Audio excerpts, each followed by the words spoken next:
ಎಲ್ರಿಗೂ ನಮಸ್ಕಾರ. ಎಲ್ರಿಗೂ ಉಷಾಂತರಂಗ ಯೂಟ್ಯೂಬ್ ಚಾನಲ್ಗೆ ಸ್ವಾಗತ. ಇವತ್ತಿನ ವಿಡಿಯೋ ಏನಪ್ಪ ಅಂತಂದರೆ, ಇಷ್ಟು ದಿನ ನೀವು ಪಾಸ್ಪೋರ್ಟಲ್ಲಿ ನಿಮ್ಮ ಪಾರ್ಟ್ನರ್ ಹೆಸರು ಸೇರಿಸಬೇಕು ಅಂತಂದರೆ ನೀವು ಮ್ಯಾರೇಜ್ ಸರ್ಟಿಫಿಕೇಟ್ನ ಕೊಟ್ಟು ಆ್ಯಡ್ ಮಾಡಿಸ್ತಿದ್ರಿ. ಬಟ್ ಇವಾಗ ಒಂದು ಪ್ರಮುಖ ಬದಲಾವಣೆ ಆಗಿದೆ. ಅದೇನು ಅನ್ನೋದನ್ನ ತಿಳಿಸ್ಕೊಡ್ತೀನಿ. ಹಾಗೆ ಇನ್ನು ಮುಂದೆ UPI ಟ್ರಾನ್ಸಾಕ್ಷನಲ್ಲಿ ನೀವು 2000ಕ್ಕಿಂತ ಹೆಚ್ಚಿನ ಟ್ರಾನ್ಸಾಕ್ಷನ್ ಮಾಡಿದ್ದೀರಾ ಅಂತಂದರೆ ನಿಮಗೆ GST ಪ್ರೈಸ್ ಕೂಡ ಕಟ್ಟಾಗತ್ತೆ ಅಂದ್ಬಿಟ್ಟು ತುಂಬಾ ವಿಡಿಯೋ ವೈರಲ್ ಆಗ್ತಿದೆ. ನೀವು ಕೂಡ ನೋಡಿರ್ತೀರಾ. ಹಾಗಾದರೆ ನಿಜವಾಗ್ಲೂ ಇದು ನಿಜನಾ? ಹಾಗಾದರೆ 2000ಕ್ಕಿಂತ ಜಾಸ್ತಿ ನೀವು ಟ್ರಾನ್ಸಾಕ್ಷನ್ ಮಾಡಿದ್ದೀರಾ ಅಂತಂದರೆ ನಿಮಗೆ ಎಷ್ಟು ಕಟ್ಟಾಗುತ್ತೆ ಏನು ಅನ್ನೋದ್ರ ಬಗ್ಗೆ ಕಂಪ್ಲೀಟಾಗಿ ಮಾಹಿತಿನ ಕೊಡ್ತೀನಿ. ಹಾಗಾಗಿ ವಿಡಿಯೋನ ಸ್ಕಿಪ್ ಮಾಡ್ದಲೇ ಸಂಪೂರ್ಣವಾಗಿ ನೋಡಿ.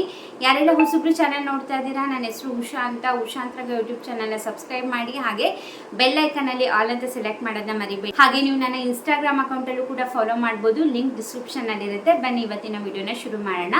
ನಾನು ಆಗಲೇ ಹೇಳ್ದಂಗೆ ನೀವು ನಿಮ್ಮ ಪಾರ್ಟ್ನರ್ ಹೆಸರನ್ನ ನಿಮ್ಮ ಪಾಸ್ಪೋರ್ಟ್ಗೆ ಆ್ಯಡ್ ಮಾಡಿಸ್ಬೇಕಂದ್ರೆ ಇಷ್ಟು ದಿನ ಏನಾಗ್ತಿತ್ತು ಅಂದರೆ ನಿಮ್ಮ ಮ್ಯಾರೇಜ್ ಸರ್ಟಿಫಿಕೇಟ್ನ ತೋರಿಸ್ತಾ ಇದ್ರಿ, ಹಾಗೆ ನಿಮ್ಮ ಪಾರ್ಟ್ನರ್ ಹೆಸರನ್ನ ಆ್ಯಡ್ ಮಾಡಿಸ್ಕೊಳ್ತಿದ್ರಿ. ಬಟ್ ಇವಾಗ ಭಾರತೀಯ ವಿದೇಶಾಂಗ ಸಚಿವಾಲಯ ಅನುಬಂಧ J ಅನ್ನೋ ನಿಯಮನ ಜಾರಿಗೆ ತಂದಿದ್ದಾರೆ. ಹೌದು, ಇದನ್ನ ಪ್ರತಿಯೊಬ್ಬರು ಕೂಡ ಪಾಲಿಸಲೇಬೇಕು. ಹಾಗಾಗಿ ನಿಮಗೆ ವಿಡಿಯೋ ಮಾಡಿ ತಿಳಿಸ್ತಾ ಇದ್ದೀನಿ. ಈ ನಿಯಮದ ಪ್ರಕಾರ ನೀವು ನಿಮ್ಮ ಮ್ಯಾರೇಜ್ ಸರ್ಟಿಫಿಕೇಟ್ ಜೊತೆಗೆ ನೀವು ನಿಮ್ಮ ಪಾರ್ಟ್ನರ್ದು ನಿಮ್ಮದು ಫೋಟೋ ಜೊತೆಗೆ ಅಫಿಡವಿಟ್ನ ಕೂಡ ಸಬ್ಮಿಟ್ ಮಾಡಬೇಕಂತೆ. ಹೌದು, ಇದೇ ಪ್ರಮುಖ ಬದಲಾವಣೆ ಅಂತ ಹೇಳಿರೋದು. ಆ ಅಫಿಡವಿಟಲ್ಲಿ ನೀವು ಹಾಗೆ ನಿಮ್ಮ ಪಾರ್ಟ್ನರ್ ಇಬ್ಬರದು ಕೂಡ ಸಿಗ್ನೇಚರ್ ಮಸ್ಟ್ ಅಂಡ್ ಶುಡ್ ಆಗಿರಲೇಬೇಕು. ಇವೆರಡೂ ಡಾಕ್ಯುಮೆಂಟ್ನ ನೀವು ಕೊಟ್ಟರೆ ಮಾತ್ರ ನಿಮ್ಮ ಪಾರ್ಟ್ನರ್ ಹೆಸರನ್ನ ನಿಮ್ಮ ಪಾಸ್ಪೋರ್ಟಲ್ಲಿ ಆ್ಯಡ್ ಮಾಡುವಂಥದ್ದು. ಇದೇ ಪ್ರಮುಖ ಬದಲಾವಣೆ. ಇದನ್ನು ಇನ್ನು ಮುಂದೆಯಿಂದ ಪ್ರತಿಯೊಬ್ಬರು ಕೂಡ ಪಾಲಿಸಲೇಬೇಕು. ನಿಮಗೆ ಈ ನಿಯಮ ಗೊತ್ತಿತ್ತಾ ಏನು ಅನ್ನೋದನ್ನ ಕಮೆಂಟ್ ಸೆಕ್ಷನಲ್ಲಿ ತಿಳಿಸಿ. ನೆಕ್ಸ್ಟ್ ಬಂತಂದರೆ UPI ಟ್ರಾನ್ಸಾಕ್ಷನ್. ನಿಮಗೂ ಕೂಡ ಗೊತ್ತಿದೆ, ಇತ್ತೀಚೆಗೆ ಸಾಕಷ್ಟು ವೈರಲ್ ಆಗ್ತಿದೆ.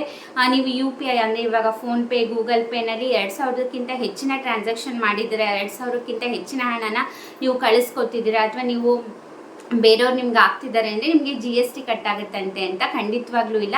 ಇದನ್ನು ಕೇಂದ್ರ ಹಣಕಾಸು ಇಲಾಖೆಯಿಂದನೇ ಇದ್ರ ಬಗ್ಗೆ ಸ್ಪಷ್ಟನೆಯನ್ನು ಕೊಟ್ಟಿದ್ದಾರೆ. ಅಂದರೆ ಮುಂಚೆ ಏನಾಗ್ತಿತ್ತು ಅಂತಂದರೆ UPI ಮೂಲಕ ಬಿಸ್ನೆಸ್ ಮಾಡೋರಿಗೆ MDR ಅಂದರೆ ಮರ್ಚೆಂಟ್ ಡಿಸ್ಕೌಂಟ್ ರೇಟ್ ಮೂಲಕ ಯಾರೆಲ್ಲ ಟ್ರಾನ್ಸಾಕ್ಷನ್ ಮಾಡ್ತಿದ್ರು ಅವರಿಗೆ GST ಕಟ್ಟಾಗ್ತಿತ್ತಂತೆ. ಬಟ್ ಈ ನಿಯಮ ಕೂಡ 2020ರಿಂದ ಕ್ಯಾನ್ಸಲ್ ಮಾಡಿದ್ದಾರೆ. ಇವಾಗ ಅದು ಕೂಡ ಇಲ್ಲ. ಹಾಗಾಗಿ ಇದು ತುಂಬ ಸುಳ್ಳು ಸುದ್ದಿ ಹರಡಿಸ್ತಿದ್ದಾರೆ. ಯಾರು ಕೂಡ ಇದನ್ನು ನಂಬಕ್ಕೆ ಹೋಗಬೇಡಿ. ಯಾವುದೇ ರೀತಿ GST ಕಟ್ಟಾಗೋದಿಲ್ಲ. ನೀವು ಎಷ್ಟು ಬೇಕಾದ್ರೂ UPI ಮೂಲಕ ಟ್ರಾನ್ಸಾಕ್ಷನ್ನ ಮಾಡ್ಬೋದು ಅಂದ್ಬಿಟ್ಟು ಕೇಂದ್ರ ಹಣಕಾಸು ಸಚಿವಾಲಯದಿಂದನೇ ಮಾಹಿತಿ ಬಂದಿರೋದು. ಸೊ ಹಾಗಾಗಿ ಯಾರು ಕೂಡ ಹೆದರಾಗತ್ತೆ ಇಲ್ಲ.